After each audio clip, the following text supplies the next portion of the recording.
Good morning students. In today's session we will going to discuss Euclid's division's lemma. So welcome to the lesson on Euclid's division's lemma.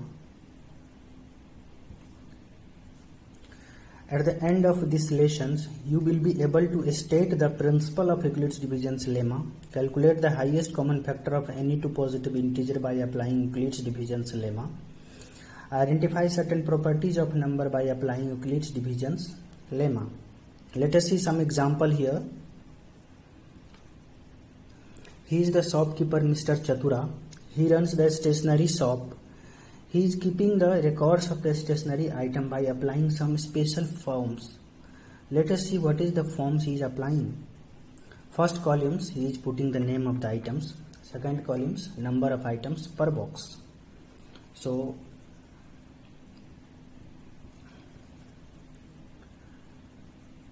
see, the number of pencil per box having 12, number of box is equal to 5, and there is a 3 extra pencil, so total number of pencil is equal to 63. In eraser, the number of eraser per box is equal to 10, total number of box is equal to 8, 6 having the extra eraser, so total number of eraser is equal to 86. Sharpener, number of sharpener per box is equal to 8, number of box is equal to 4, and there is no extra sharpener, so the total number of sharpener is equal to 32. Ball point pen, so total 15 number of pen per box, there is no complete box, and 10 extra ball pen, so total number of ball pen is equal to 10. So we can calculate the total number of pencil 63 is equal to 12 into 5 plus 3. Total number of eraser 86 is equal to 10 into 8 plus 6. Total number of sharpener 32 is equal to 8 into 4 plus 0. Total number of ball pen 10 is equal to 15 into 0 plus 10. Let's consider here the total number of items is equal to A, number of items per box is equal to B, and number of boxes is equal to Q, and extra item is equal to R. So we get here A is equal to B into Q plus R. So this is called Euclid's division's lemma. This states that for any two positive integer A and B we can find two whole number Q and R such that from this table, Euclid's division's lemma A is equal to B into Q plus R holds true even if either Q and R are 0. Now let's see here, then 12 extra pencil is there, 12, so R is equal to B. So if R is equal to B, then the Q is increased by 1.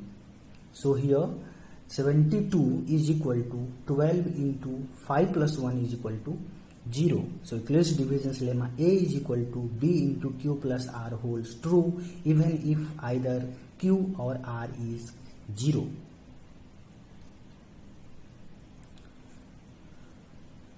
Now Mr. Chatura got some fresh items, so he wants to arrange this in the shelves. So Mr. Chatura has got 520 boxes of pencil and 140 boxes of erasers. He wants to arrange them in the least number of shelves such that each shelf has an equal number of boxes of pencil and an equal number of boxes of erasers. So he having the solutions. Number of shelves is equal to, he will find the highest common factor of, that means HCF of 520 and 140 by applying Euclid's division's lemma. So let's see how to find the HCF. Euclid's division's lemma A is equal to BQ plus R. Let's 520 is a greater, so A is equal to 520 and B is equal to 140. So now we'll divide 520 by 140. So 143 is a welcome 420. So now the remainder is a 100. So 520 is equal to, we can write 140 into 3 plus 100. So here R, That means 100 is not 0, remainder is not 0. So now what we'll do, again further we'll divide. That means 140 will divide by 100. So let's see, 140 will divide by 100, 100 1 so it will come here 100. So now the 40 will come here. So 140 is equal to 100 into 1 plus 40. That means again the remainder is not 0. So what we'll do, again divide, further will divide. So now 100 will divide by the 40. So the 40 2s are 80. Now 20 will come here. So we can write here 100 is equal to 40 into 2 plus 20. Now again here the remainder is not 0. So what we'll do, again we'll divide further. 40 will divide by 20. So we'll divide here 40 by 20. So 22s are 40. Now remainder is 0. So 40 is equal to 20 into 2 plus 0. So the remainder is here 0. That means the 20 is the what? 20 is the HCF of 520 and 140. So the by Euclid's division's lemma, HCF of 520 and 140 is equal to 20. So the number of selves is equal to 20. Then 26 box of pencils and 7 box of eraser. To calculate the HCF of two positive integer, we have to follow these steps.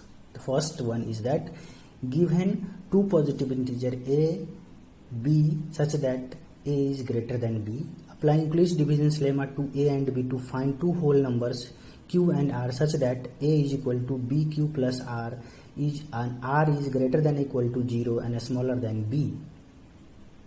If r is equal to 0, then b is the HCF of a and b. If r is equal to not 0, apply Euclid's division's lemma to b and r. Continue the process till r becomes 0. The divisors b in that case is the HCF of two given number. So now let's see some example so that the every positive odd integer a is in the form of a 2q plus r. Solutions. Let a be any positive odd integers. By Euclid's division's lemma we can write a is equal to bq plus r. Let b is equal to 2. Then we can write a is equal to 2q plus r. By Euclid's division's lemma we know that r is greater than equal to 0 and smaller than b. So here b is equal to 2, so r have value 0 and 1. Thus the possible value of a is equal to 2q plus 0, that means 2q, and a is equal to 2q plus 1. So a cannot be is equal to 2q because 2q is the divisible by 2. So a is odd. Thus any positive odd integer a can be of the form 2q plus 1. Let's recapitulate the top key points. Euclid's division's lemma states that for any two positive integer a and b, we can find two whole number q and r such that a is equal to bq plus r, where r is greater than or equal to 0 and smaller than b.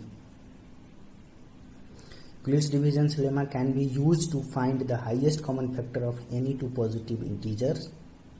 So the common properties of numbers.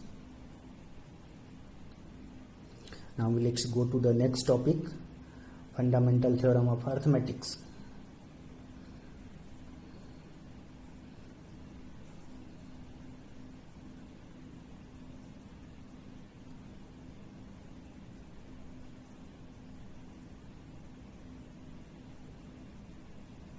So welcome to the lesson on the fundamental theorem of arithmetic. At the end of this lessons, we'll be able to state the fundamental theorem of arithmetic, apply the fundamental theorem of arithmetic to calculate the prime factors, the HCF and the LCM of any two composite numbers. So let's look some example here. So he is the man thinking a number. You can also think any positive integer. So he having the bag also. Let's see what he has kept in his bag. He is thinking a number. So, he has kept all the collection of prime numbers.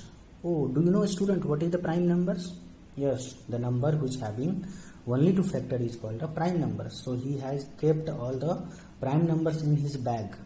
So let's see the prime factors of any positive integers. Take some example. Let's have a number 1950. 1950 is a year where India adopted the constitutions. So let's find the prime factors of 1950. We'll divide with the 2, so 975 will come. So now again further 975 will divide with the 5, so we'll come here 195. So again here 195 will divide with the 5, so 39 will come here. Now again here 39 will divide to the 3, so will come here 13. So now 13 cannot be divided further because 13 is the prime number. So the prime factors of 1915 all are the prime numbers 2, 5, 5, 3 and 13. So 1950 is equal to 2 into 5 into 5 into 3 into 13. So the fundamental theorem of arithmetic states that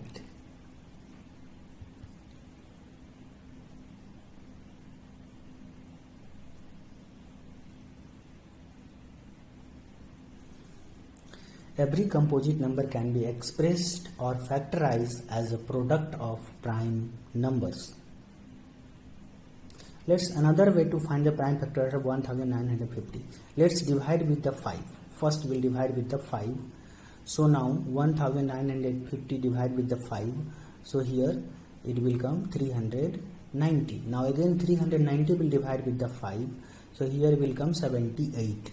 Now 78 will divide with the 2, so 39 will come. Again 39 will divide with the 3, so again will come here 13. So now 13 further cannot be divided because all are the prime number. So here we will get the two different types of the factors of 1915 is the same. The numbers is the same. Prime numbers, both the prime factors is the same. Only the order of the numbers is the different. So 2 into 5 into 5 into 3. The fundamental theorem of arithmetic states that every composite number can be expressed or factorized as a product of prime numbers, and this factorization is unique except the order of the prime factors. So 1950 here in the first case the prime factors is the 2 to the power of 1 into 5 to the power 3 to the power of 1 into 5 to the power of 2 into 13 to the power of 1. In the second case 5 to the power of 2 into 2 to the power of 1 into 3 to the power of 1 into 13 to the power of 1.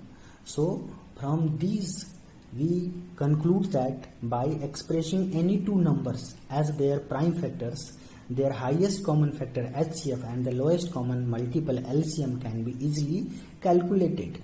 So let's see how to calculate the HCM and LCM by applying fundamental theorem of arithmetics. So let's see, we having the 1915, the prime factor of 1915, 2 into 5 into 5 into 3 into 13. Now let's take the another examples. 2010, 2010. So now we'll find the prime factors of 2010. Let's say divide with the 2. So it will become 1005. Now again 1005 will divide with the 5. So it will become 201. So now again 201 will divide with the 3. So it will become 67. So now 67 cannot divide further because it is already a prime number. So 2010 is equal to 2 into 5 into 3 into 67. So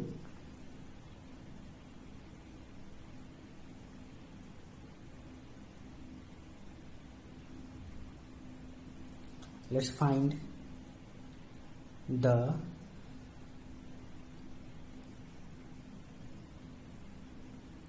HCF of 1950 and 2010.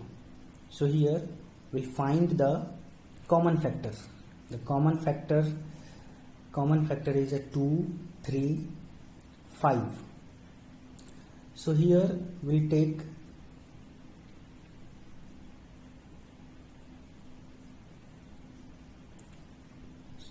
2 into 3 into 5 will be the HCF of 1950 and 2010.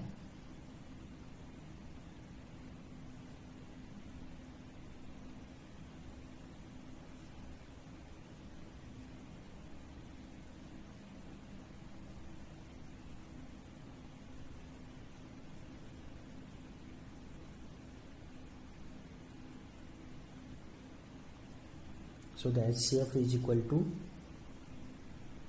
HCF of a two number is equal to the product of terms containing least number of the common prime factors of the two numbers. So HCF is equal to 30. Similarly, we can find the LCM.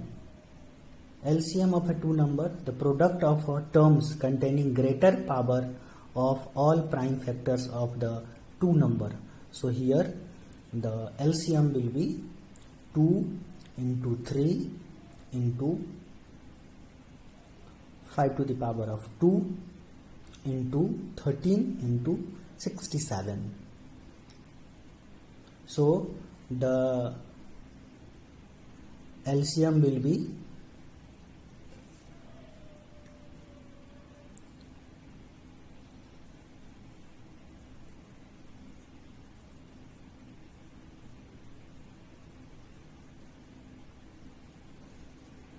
2 into 3 into 5 to the power of 2 into 13 into 67 is equal to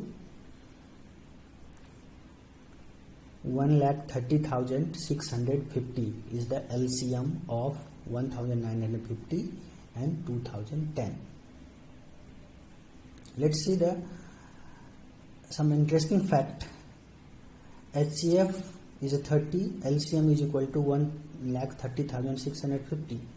So now we'll multiply the product of the number 1950 and 2010 is a 39,991,950, and here also. So both are same here. The product of two number is equal to the product of LCM and HCF. The product of two positive integer A and B is equal to the product of the HCF and their LCM.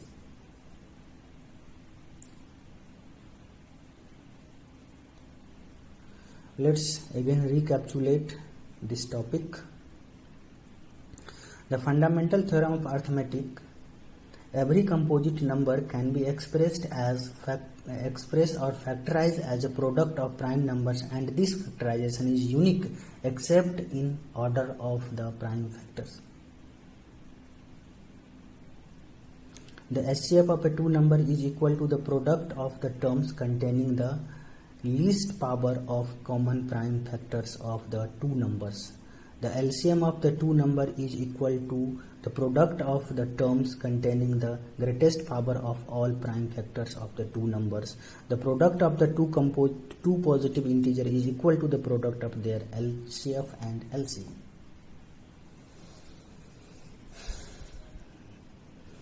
Now have a look to the real number, that means revisiting rational and irrational number.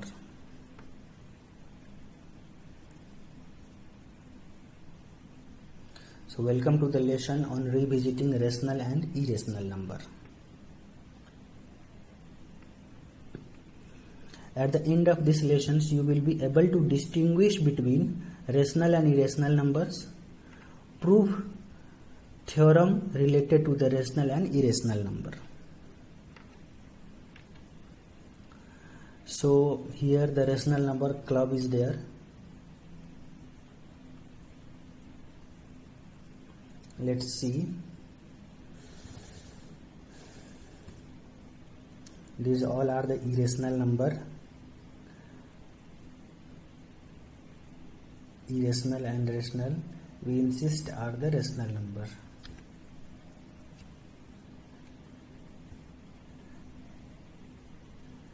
Here he is the judge, and this side is an irrational number, and this side is a irrational number. He is the Mr.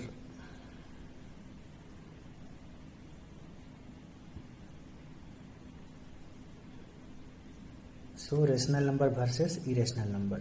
See, some interesting activity is there.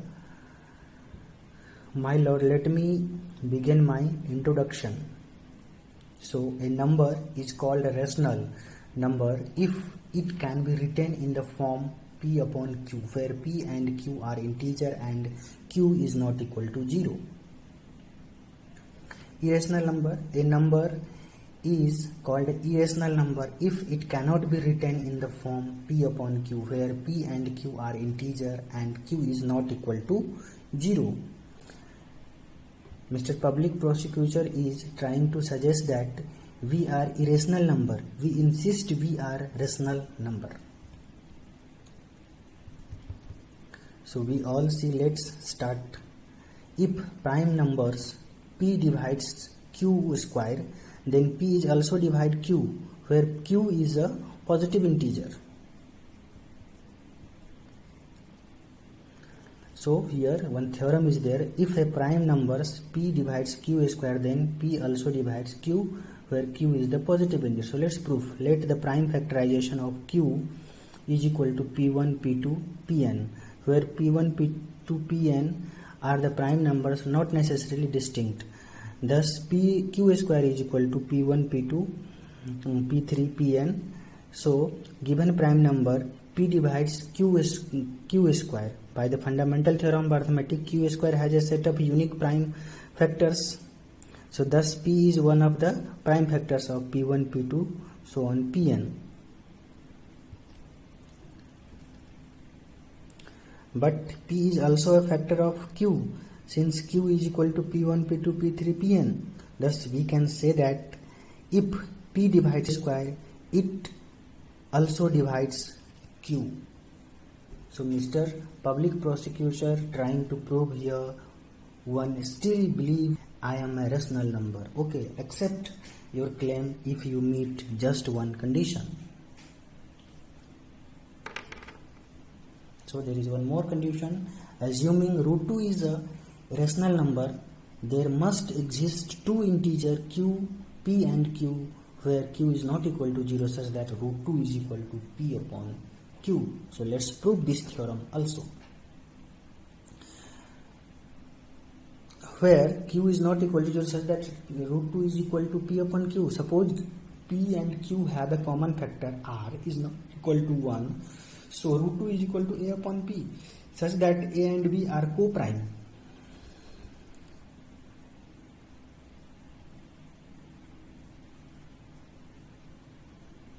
So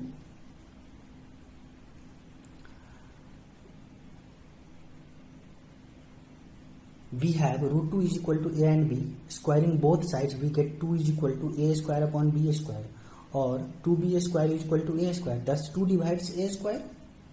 So if we have 2b square is equal to a square, since 2 divides a square by the earlier theorem, 2 also divides a. Thus 2 is equal to a is equal to 2c, where c is the another integer. Putting a is equal to 2c in the equation, 2b square is equal to a square, we get 2b square is equal to 4c square, or 2c square is equal to b square. Since 2 divides b square by the earlier theorem, 2 also divides b.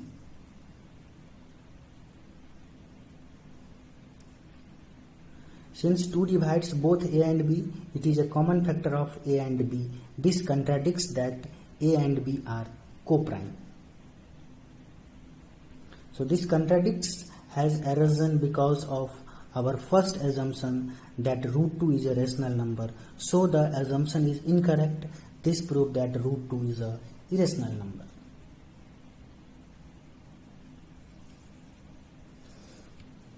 What about I am also not rational? On the contrary, let's prove that root 3 is a irrational number. Assuming root 3 is a rational number, there must exist two integer p and q where q is not equal to 0 such that root 3 is equal to p upon q. Suppose p and q have a common factor r not equal to 1, then root 3 is equal to a upon b such that a and b are co-prime.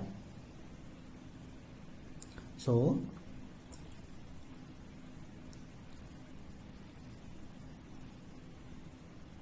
we have root 3 is equal to a upon b. Squaring both sides, we get 3 is equal to a square upon b square, or 3b square is equal to a square. Thus 3 divides a square. We have 3b square is equal to a square. Since 3 divides a square, by the earlier theorem 3 also divides a, thus a is equal to 3c, where c is the another integer. Putting a is equal to 3c in the equation, 3b square is equal to a square, we get 3b square is equal to 9c square, or 3c square is equal to b square. Thus 3 divides b square. We have 3c square is equal to b square. Since 3 divides b square by the earlier theorem, 3 also divides b. Since 3 divides both a and b, it is the common factor of a and b. This contradicts that a and b are co-prime. So this contradiction has arisen because our first assumption root 3 is a rational number. This is incorrect, and this proves that root 3 is an irrational number.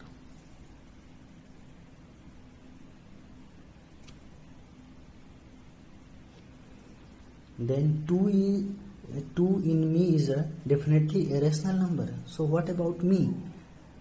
Let us put your thought a similar first. Again, then another theorem, assuming 2 plus root 3 is a rational number, there must exist two co-prime integer a and b, where b is not equal to 0 such that 2 plus root 3 is equal to a by b. Rearranging the equations, root 3 is equal to a by b minus 2 is equal to a minus 2b upon b. Here a minus 2b by b is a rational number since a and b are two integers. So we have root 3 minus a minus 2b by b, and a minus 2b by b is a rational. Thus root 3 is a rational. This contradicts again that root 3 is irrational. This contradiction has arisen because our first assumption that 2 plus root 3 is a rational number is incorrect. This proves that 2 plus root 3 is a irrational number.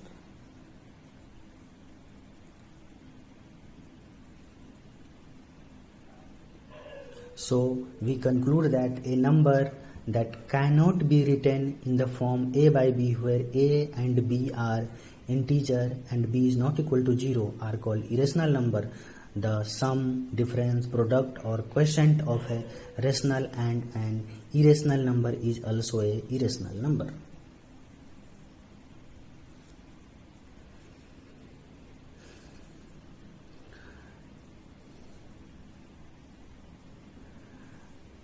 Now we agree, but a rational number we are also not all alike. Mr. Public Prosecutor, can you still this debate? With your permission, my lord, this time I have to agree with the irrational number, rational number are of the two different types. Let me prove my point with a few examples of rational number: 3 by 8, 5 by 3, 16 by 25. A decimal form of the rational number 3 by 8 terminates 0.375. The decimal form of the rational number 5 by 3 does not terminate, or it's recurring. 5 by 3 is equal to 1.66666, so on. The decimal form of the rational number 16 by 25 terminates 16 by 25 is equal to 0.64. The decimal form of the rational number 7 by 11 does not terminate or a recurring. 7 by 11 is equal to 0.63636363. It goes so on. So as you can see, rational numbers are of the two types depending on their in the decimal form. If the rational number are not in our decimal form, is there any way of till? If we sure there is a let me show here are some rational numbers whose decimal expansion terminates. Do you notice a pattern when we express these rational numbers in decimal form? 3 by 8, 3 into 2 to the power of 3 is equal to 0.375. 16 upon 25 is equal to 16 upon 5 to the power of 2. So this brings us to an important theorem. So there is again one theorem. If P by Q is a rational number such that the prime factorization of Q is of the form 2 to the power of A, 5 to the power of B, where A and B are positive integer, then the decimal expansion of the rational number P by Q terminates. We terminating decimals are rational number too. Does this theorem apply to us?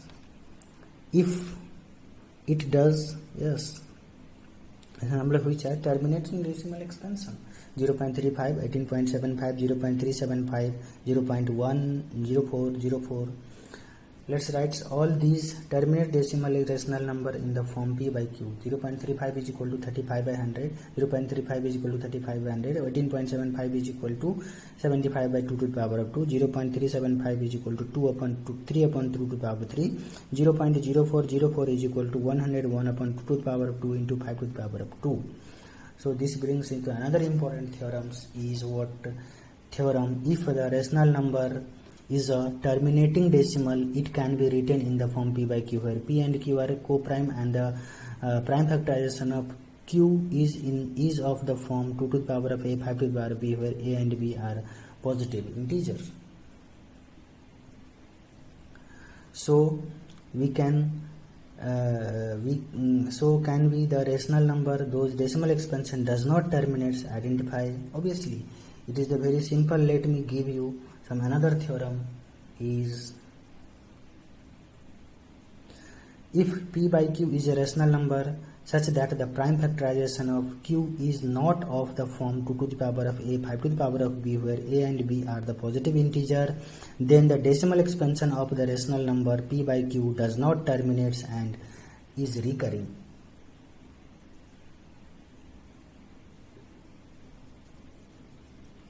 Except that you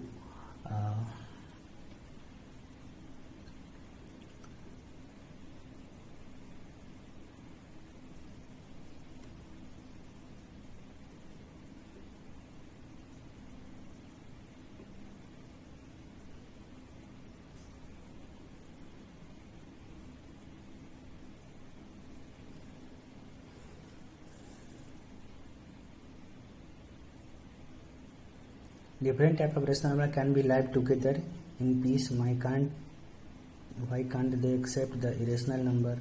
Yes, very good ideas. What do you say? Let's have a real number club. So the collection of all the rational and irrational number is called a real number. Real number club. Collection of all the rational and irrational number is called a real number. So the real number is a set of all rational and irrational number. Let's summarize the topics. A number is called a rational number if it can be written in the form A by B, where A and B are integer and B is not equal to 0. A number is called an irrational number if it cannot be written in the form A by B, where A or B are integer and B is not equal to 0. The sum, difference, product or quotient of a rational and irrational number is also an irrational number. Rational number are of the two types depending on whether their decimal form is terminating or recurring. If a rational number is a terminating decimal, it can be written in the form p by q, where p and q are co-primes and the prime factorization of q is in the form of 2 to the power of a, 5 to the power of b, where a and b are the positive integer.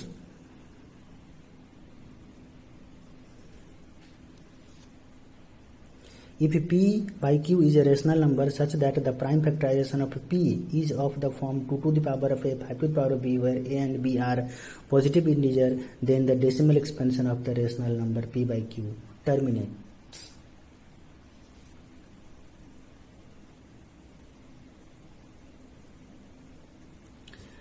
If p by q is a rational number such that the prime factorization of q is not of the form 2 to the power a, 5 to the power b, where a and b are positive integer, then the decimal expansion of the rational number p by q does not terminate and is recurring. So we have completed